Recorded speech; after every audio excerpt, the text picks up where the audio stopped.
Hello guys, welcome back to our channel. അപ്പോൾ നമ്മളിന്നൊരു purchasing video ആണ് കാണാൻ പോകുന്നത്. അപ്പോൾ നമുക്ക് നമ്മളവിടെ മാരിമ്പോച്ചയാവേ. അപ്പോൾ ഞങ്ങൾ ഡ്രസ് കോഡ് ആക്ച്വലി എടുക്കണ്ടെന്ന് വിചാരിച്ചു, പിന്നെ എല്ലാവരും എടുക്കുകയല്ലേ. അപ്പോൾ നമ്മളും മാത്രമല്ല ഡ്രസ് കോഡ് ഇല്ലാണ്ട് ഇരുന്ന് വെച്ചാൽ അത് ശരിയല്ലല്ലോ. അപ്പോൾ ഞങ്ങൾ കുറച്ച് പേര് 5-6 പേരുണ്ട്. അപ്പോൾ ഞങ്ങളൊക്കെ കൂടിയിട്ട് ഡ്രസ് കോഡ് എടുക്കാമെന്നുള്ള പ്ലാനിങ് ആയി. അപ്പോൾ പെട്ടെന്ന് പ്ലാൻ ചെയ്താണ്. അപ്പോൾ അതിനായിട്ട് ഞങ്ങൾ 2 പേർ ആക്ച്വലി ഉള്ളൂ, ബാക്കിയുള്ളവർ കുറച്ച് തിരക്കിൽ പെട്ടു. അപ്പോൾ ഞാനും വൈദ്യമാണ് ഇവിടെ നിന്ന് പോണത്. അപ്പോൾ മഞ്ഞ ഓൺ ദി വേ വരാമെന്ന് പറഞ്ഞിട്ടുണ്ട്. പാലക്കാട് പോയാലേ എന്താവുള്ളൂ എന്ന് അറിയും. അപ്പം ഞങ്ങൾ എവിടേക്കാണ് പോണ്, എന്താ പോകുന്നതെന്നുള്ളത് നമുക്ക് ഈ വീഡിയോയിലൂടെ കാണാം. അപ്പം നമ്മൾ അതിനായിട്ട് ബസ്സിൽ കയറി പോവാണ് ഗൈസ്. അപ്പോൾ ഈ ബസ്സിൽ 2-3 കുട്ടികളുണ്ടായിരുന്നു. നല്ല ക്യൂട്ടി ആയിരുന്നു, പറഞ്ഞു വെച്ചാൽ നല്ല ക്യൂട്ട്നെസ് ആയിരുന്നു. അപ്പോൾ അവർക്ക് ആനുവൽ ഡേ ആയിരുന്നു. അപ്പോൾ 3 പേരും നല്ല ഡ്രസ്സൊക്കെ ഇട്ടിട്ട് നല്ല ക്യൂട്ട് ഉണ്ടായിരുന്നു കേട്ടോ. അപ്പോൾ അവർക്ക് ടാറ്റയൊക്കെ പറഞ്ഞാൽ അവർ അവിടെ നിന്ന് ഇറങ്ങിപ്പോയി ഗൈസ്. അപ്പം ഞങ്ങൾ ബസ്സിലിരുന്ന് പ്രാന്ത് പിടിച്ചു ശരിക്കും പറഞ്ഞാൽ. ബസ്സാണെങ്കിൽ ഒരു ജാതി അഴവ് എന്ന് പറഞ്ഞാലും പോരാ, ജാതി അഴവ്. അങ്ങനെ ഞങ്ങൾ ബസ് സ്റ്റാൻഡിലെത്തി. അവിടെ ഞങ്ങൾ ബസ്സൊക്കെ ഇറങ്ങി. പിന്നെ അതിന് ശേഷം മഞ്ഞിനെ വിളിച്ചപ്പോൾ അവൾ ചേച്ചി നിങ്ങൾ പോയിട്ട് വരുമെന്ന് പറഞ്ഞു. അപ്പോൾ ഞാനും വൈത്തിയും കൂടിയിട്ട് പോയി. അപ്പോൾ ഇത് എവിടെ ആ സ്ഥലം എന്ന് നിങ്ങൾ കണ്ടു പരിച്ചിട്ടുണ്ടാവും, പാലക്കാട് സ്റ്റുഡിയോ. അപ്പോൾ ഞങ്ങൾ അതിൻ്റെ ഉള്ളിൽ പോയി ഗൈസ്. അവിടെ പോയതും ശരിക്കും പറഞ്ഞാൽ കുറേ വെറൈറ്റി നിറയെ ഡ്രസ്സസുകൾ കാര്യങ്ങളൊക്കെ ഉണ്ടായിരുന്നു. എനിക്ക് കുറേ എണ്ണം ഇഷ്ടമായി, പക്ഷെ അതൊക്കെ എടുക്കണം എന്ന് പറഞ്ഞു വെച്ചാൽ എന്നുള്ളത് ബ്ലിങ്കിങ് ആയിരുന്നു സത്യം പറഞ്ഞാൽ. അപ്പോൾ വൈദ്യ ഞാൻ അവൾ ഓരോ ഡ്രസ്സസ് നോക്കിയിട്ട് ചേച്ചി ഇതൊക്കെയാണോ പറഞ്ഞിട്ട് അങ്ങനെ ചോദിച്ചുകൊണ്ടിരിക്കുകയാണ്. ആക്ച്വലി ഞങ്ങൾ ഫസ്റ്റ് പോയി നോക്കിയ ഡ്രസ്സ് തന്നെ ഞങ്ങൾ എടുത്തു. അതായത് ഈ സെറ്റിൽ ഒരു ഡ്രസ്സാണ് ഞങ്ങളെടുത്തത്, ഒരു പിങ്ക് കളറാണ് ഞങ്ങളെടുത്തത്. ഞങ്ങൾക്ക് എല്ലാവർക്കും നല്ല ഇഷ്ടമായി. പിന്നെ വൈദ്യക്ക് പിന്നെ അവളെ ട്രൈ മീ എന്നുള്ളൊരു വേർഡ് കണ്ടപ്പോൾ തന്നെ അവൾ ശരിക്കും മനസ്സിൽ ലഡ്ഡു പൊട്ടിയ അവസ്ഥയാണ്. അപ്പോൾ ലിപ്സ്റ്റിക്ക് എടുത്തു, സെൻറ്റ് ബോട്ടിൽ എടുത്തു, പിന്നെ ഐലൈനർ എടുത്തു, പിന്നെ എന്തായിരുന്നു എന്തൊക്കെയൊക്കെയോ കുറേ സാധനങ്ങൾ ട്രൈ ചെയ്ത് നോക്കി. പിന്നെ ഞങ്ങളങ്ങനെ ഒരു 3-4 ഡ്രസ്സ് എടുത്തിട്ട് ട്രയൽ റൂമിൽ പോയി. അവിടെ അത്യാവശ്യം തിരക്കുണ്ടായിരുന്നു. പിന്നെ അത് കഴിഞ്ഞ് ഞങ്ങൾ രണ്ടാളും പോയിട്ട് ജസ്റ്റ് ഇട്ട് നോക്കി എങ്ങനെ ഓക്കെയാണെന്ന്. അപ്പോൾ വൈറ്റ് ജസ്റ്റ് ഡ്രസ്സിൻ്റെ മുകളിൽ തന്നെ ഇട്ടു, എന്തൊക്കെയൊക്കെയോ കാണിച്ചുകൊണ്ടിരുന്നു. പിന്നെ അത് കഴിഞ്ഞ ശേഷം വേറൊരു ഇതിട്ടു. ഇതാണ് ഞങ്ങൾ ആക്ച്വലി എടുത്തത്. അത്യാവശ്യം എല്ലാവർക്കും നന്നായിട്ടായിരുന്നു. ഇതിൻ്റെ വേറൊരു കളറായ യെല്ലോ കളറാണ് ഞാൻ ഇട്ടത്, പക്ഷേ അതെനിക്ക് ഇഷ്ടമായില്ല. അത് കഴിഞ്ഞ ശേഷം ഞങ്ങൾ ശരി അത് മതി എന്നുള്ളത് ഫിക്സ് ചെയ്തു. പിന്നെ ഞങ്ങളത് വന്നിട്ട് 6 പേർക്കുള്ള സൈസ് കാര്യങ്ങളൊക്കെ എടുത്തിട്ട് സെറ്റാക്കി. പിന്നെ ചപ്പൽസ് നോക്കാൻ പോയി. അത്യാവശ്യം നിറയെ കളക്ഷൻസ് ഉണ്ടായിരുന്നു, പക്ഷെ ഞങ്ങൾക്കതൊന്നും ഇട്ടിട്ട് എന്തോ ഒരു സെറ്റാകാത്ത എന്തോ ഒരു അപാകത പോലെ. അപ്പോൾ ജസ്റ്റ് അവിടെ നിന്ന് കുറച്ച് വീഡിയോസ് കാര്യങ്ങളൊക്കെ എടുത്തു. പിന്നെ അത് കഴിഞ്ഞിട്ട് വന്നിട്ട് വൈറ്റ് ലിപ്സ്റ്റിക്ക് നോക്കി. അപ്പോൾ ലിപ്സ്റ്റിക്ക് നോക്കിയപ്പോൾ അവൾക്ക് ഭയങ്കര ആ ഷെയ്ഡ് ഇഷ്ടമായി പറഞ്ഞിട്ട് അത് ചെയ്തുകൊണ്ടിരിക്കുകയാണ്. അതിനുശേഷം എന്തൊക്കെയൊക്കെയോ കോസ്മെറ്റിക്സിൻ്റെ അവിടെ പോയി നിൽക്കണു, എടുക്കണു, സെൻ്റ് എടുത്ത് അടിക്കണു. അത് കഴിഞ്ഞ ശേഷം നെയ് പോളിഷ് എടുത്ത് അടിക്കണു. എന്തൊക്കെയൊക്കെയോ ഫുൾ ഓഫ് കാട്ടിക്കൂട്ടലാണ് ഇവിടെ നടക്കുന്നത് ഗൈസ്. അതിന് ശേഷം അവിടെ കുറേ മാലകൾ, കമ്മലുകൾ, അതുപോലെ തന്നെ ക്ലിപ്പുകൾ, ബാൻഡുകളൊക്കെ ഉണ്ടായിരുന്നു. അപ്പോൾ അതൊക്കെ നോക്കി. പിന്നെ ഞങ്ങളവിടെ പോയി ബിൽ കൗണ്ടറിൽ പോയിട്ട് ബില്ലിട്ടു ഗൈസ്. അതിനുശേഷം ഞങ്ങൾ അവിടെ നിന്ന് ഇറങ്ങി.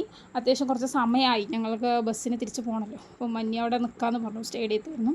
അപ്പോൾ ഞങ്ങൾ സ്റ്റേഡിയം വരെ നടന്നു പോകാമെന്നുള്ള പ്ലാനിങ് ആയിരുന്നു. അപ്പോൾ ഞങ്ങൾ അങ്ങനെ സ്റ്റുഡിയോയിൽ നിന്ന് ഇറങ്ങിയിട്ട് സ്റ്റേഡിയം വരെ കഥയൊക്കെ പറഞ്ഞിട്ട് 2 പേരും ഓരോ കാര്യങ്ങളൊക്കെ പറഞ്ഞിട്ട് അങ്ങനെ നടന്നു പോകുമായിരുന്നു. അപ്പോൾ അവൾ പറഞ്ഞു ചേച്ചി ഞാൻ നേരത്തെ വന്ന വഴിയായിരുന്നു, അപ്പോൾ അതുകൊണ്ട് നമുക്ക് ഇത് ഫുള്ള് റോഡ് സൈഡോടെ നടന്നു പോകാണ്ട് ഞാൻ ചേച്ചീനെ കുറുക്ക് വഴി കൂടെയൊക്കെ വിളിച്ചിട്ട് പോകാമെന്നൊക്കെ പറഞ്ഞ് ഞങ്ങൾ എന്നിട്ട് ഏത് പാതാളത്തിൽ കൂടെയൊക്കെ പോയി ഗൈസ്. ഞാൻ അതിലൊന്നും പോയിട്ടില്ല ഇതുവരെ. അപ്പോൾ അവളിങ്ങനെ കഥയൊക്കെ പറഞ്ഞിട്ട് ഞങ്ങളങ്ങനെ 2 പേരും കൂടി നടന്നു പോവാണ്. അത്യാവശ്യം വൈകുന്നേര സമയത്തായിരുന്നു, വെയിലൊന്നും ഉണ്ടാവില്ല. അപ്പോൾ നല്ല രസമുണ്ടായിരുന്നു ശരിക്കും നടന്നു പോകാൻ. പിന്നെ അങ്ങനെ ഞങ്ങൾ റോഡെത്തി. പിന്നെ അതിന് സ്റ്റേഡിയത്തിൻ്റെ അടുത്തെത്തി. അപ്പോൾ നോക്കുന്ന സമയത്ത് അപ്പോൾ ആരൊന്നും കഴിച്ചിട്ടുണ്ടായിരുന്നില്ല. ശരി നോക്കുന്ന സമയത്ത് സ്റ്റേഡിയത്തിൻ്റെ അവിടെ കാളാൻ കട ഭയങ്കര ഫേമസ് ആണ്. അത്യാവശ്യം നല്ല ക്വാണ്ടിറ്റിയും നല്ല ടേസ്റ്റും ഉണ്ടാവും. അപ്പോൾ മഞ്ഞ ബസ്സിൽ കയറി ഇന്ന് മഞ്ഞീനെ ഞങ്ങൾ താഴെ ഇറക്കിച്ച് കാളാനും ഞങ്ങൾ 3 കൂടി ഒരു പ്ലേറ്റ് കാളാനും പാനിപ്പൂരിയും വാങ്ങിച്ചു. നല്ല ടേസ്റ്റ് ഉണ്ടായിരുന്നു ഗൈസ്. അപ്പോൾ ഞങ്ങൾ 3 കൂടി സ്പൂണിലിട്ട് ഒരേ കഴിക്കാനുള്ള പ്ലാനിങ്ങാണ്. എന്നിട്ട് പാനിപ്പൂരി വൈത്തിയും മഞ്ഞയും മാറി മാറി കഴിക്കുകയാണ് ചേച്ചി വീഡിയോ എടുക്കുമെന്നുള്ള ഒരു ഇതൊക്കെയായിരുന്നു. അപ്പോൾ ഞാനത് അവർക്ക് വൃത്തിയായി ചെയ്ത് കൊടുത്തു ഗൈസ്. അതിനുശേഷം അതിലുള്ള പാനി വൈത്തിക്ക് ഭയങ്കര ഇഷ്ടമായി. അപ്പോൾ അവളതെടുത്ത് കഴിക്കുകയാണ്. പിന്നെ ഞങ്ങൾ പാർസൽസ് പറഞ്ഞിട്ടുണ്ടായിരുന്നു, അപ്പോൾ അതും കൂടി വാങ്ങിച്ചു. അതിനുശേഷം ഞങ്ങൾ പുറത്ത് വന്ന സമയത്ത് ബസ് ഇങ്ങനെ ഏതോ ഒരു കണ്ട ബസ്. അപ്പോൾ ഞങ്ങളുടെ ബസ്സാണെന്ന് പറഞ്ഞ് ഞങ്ങൾ ഓടിച്ചാടി കയറി. അവസാനം കണ്ടക്ടറിൻ്റെ അടുത്ത് കഥയൊക്കെ പറഞ്ഞ് ലാസ്റ്റ് സീറ്റിൽ ഞങ്ങൾ 3 കൂടി ഒരുമിച്ച് തന്നെ ഇരിക്കുള്ളൂ കൊണ്ട് അവിടെ ഇരുന്നു. അത്യാവശ്യം സൺഡേ ആണല്ലോ, അപ്പോൾ തിരക്കുണ്ടാവില്ല പറഞ്ഞിട്ട് ഇരുന്നു. അതിനുശേഷം ഫ്രണ്ടിലൊരു സീറ്റ് കാലിയായപ്പോൾ മഞ്ഞ് പിന്നെ സൊള്ളാനായിട്ട് ആ സീറ്റിൽ പോയി. എന്നിട്ട് ചേച്ചി എനിക്ക് അങ്ങനെയാണ് ഇങ്ങനെയാണെന്ന് എന്തൊക്കെയൊക്കെയോ പറയണം. പിന്നെ ഇതെൻ്റെ ന്യൂസ്, അതായത് എൻ്റെ ഹൈസ്കൂൾ ആൻഡ് ഹയർ സെക്കൻഡറിയാണ്. കുന്നാച്ചിയിലാണ് ഞാൻ പഠിച്ചത്. അപ്പോൾ നല്ല നല്ല മെമ്മറീസ് ഉണ്ടാക്കിയതാണ് നമുക്കവിടെ. പിന്നെ അത് കഴിഞ്ഞ് UP സ്കൂള്, അത് ഞാൻ അവിടെ തന്നെയാണ് ചെയ്തത്. അപ്പോൾ അതൊക്കെ കാണുമ്പോൾ നമ്മളൊരു ന്യൂസ്റ്റുമാണ് ഗൈസ്. അതിനുശേഷം മഞ്ഞ ഏറ്റവും ബാക്കിൽ കണ്ടക്ടർ മാറിയപ്പോൾ അവിടെ വന്നിരുന്ന് എല്ലാ ബസ്സിലുള്ളവർക്ക് നല്ലത് ചെയ്യാൻ പോവുകയാണ്. അതായത് ബസ് തുറക്കലും അടയ്ക്കലും ആൾക്കാരെ കയറ്റലും ഇറക്കലും പാർട്ട് ടൈമായിട്ടുള്ളൊരു ജോബ് മഞ്ഞ് നോക്കിക്കൊണ്ടിരിക്കുകയാണ് ഗൈസ്. അപ്പോൾ എനിക്ക് തന്ന കർത്തവ്യം ഞാൻ കൃത്യമായി ചെയ്തു എന്നാണ് മഞ്ഞ് ആ കമ്പിൻ്റെ അർത്ഥം. അതിനുശേഷം വൈദ്യ സെൻറ്ററിൽ ഇരുന്നപ്പോൾ ശരിക്കും പറന്ന അവസ്ഥയായിരുന്നു. അത്യാവശ്യം നല്ല സ്പീഡിലായിരുന്നു ബസ് പോകുന്നത്. ആ സമയത്ത് വൈദ്യ കമ്പി പിടിച്ചിട്ട് ആകെ അവൾ ടെൻഷനായിട്ടിരിക്കുകയാണ് ഗൈസ്. പിന്നെ ഞങ്ങൾ ബസ് സ്റ്റോപ്പിൽ നിന്ന് വന്നിട്ട് ഇറങ്ങിയിട്ട് ഒരു കേക്ക് വാങ്ങിച്ചിട്ടുണ്ടായിരുന്നു. അപ്പോൾ ഞങ്ങളത് 3 പേരും കൂടി കഴിച്ചിട്ട് പല കഥയും കാര്യങ്ങളും പറഞ്ഞിട്ട് റോട്ടിൽ കൂടെ എന്തൊക്കെയോ കാണിച്ചിട്ട് നടന്നു വരികയായിരുന്നു. അത്യാവശ്യം നല്ല ക്ലൈമറ്റ് എന്ന് പറഞ്ഞാൽ നല്ല ക്ലൈമറ്റ് ആയിരുന്നു. അപ്പോൾ 3 ആളും കൂടി എന്തൊക്കെയോ കഥയൊക്കെ പറഞ്ഞിട്ട് അങ്ങനെ നടന്നു വരുന്ന സമയത്ത് മഞ്ഞ പറഞ്ഞു, ചേച്ചി അധികം വീഡിയോസിലൊന്നും ഇല്ലല്ലോ, അപ്പോൾ ഞാൻ വീഡിയോസ് എടുക്കുക, ചേച്ചി നടന്നു എന്നൊക്കെ പറഞ്ഞു. അപ്പോൾ ഞങ്ങൾ 2 ആളും കൂടി ആടിപ്പാടി എന്തൊക്കെയോ കഥയും പറഞ്ഞിട്ട് വരികയായിരുന്നു. അപ്പോൾ മഞ്ഞ ഫുള്ള് വീഡിയോ എടുത്ത് തലകീഴായിട്ടൊക്കെ ആക്കി ഫോണിന് എന്തൊക്കെയോ ചെയ്യുന്നുണ്ട് ഗൈസ്. പിന്നെ ഞങ്ങളങ്ങനെ പറഞ്ഞു ഇതാണ് ഇങ്ങനെയാണെന്നൊക്കെ. അപ്പോൾ അവൾ പറഞ്ഞു മുകളിൽ നോക്കി ചേച്ചി നല്ല രസമുണ്ട് എന്നൊക്കെ പറഞ്ഞിട്ട് മുകളിൽ സീനിയറിയൊക്കെ വീഡിയോ എടുത്തു ഗൈസ്. അപ്പോൾ നല്ല രസമുണ്ടായിരുന്നു. അത്യാവശ്യം ഒരു 6:45 കഴിഞ്ഞു ആ സമയമായിരുന്നു. പിന്നെ വൈദ്യ ഒരു ബാഗും മഞ്ഞൊരു ബാഗും ഞാനൊരു ബാഗും അങ്ങനെ വീട്ടിലെത്തി ഡ്രസ്സൊക്കെ കൈമാറി ഗൈസ്. അപ്പോൾ നമ്മുടെ വീഡിയോ ഇത്രയേ ഉള്ളൂ.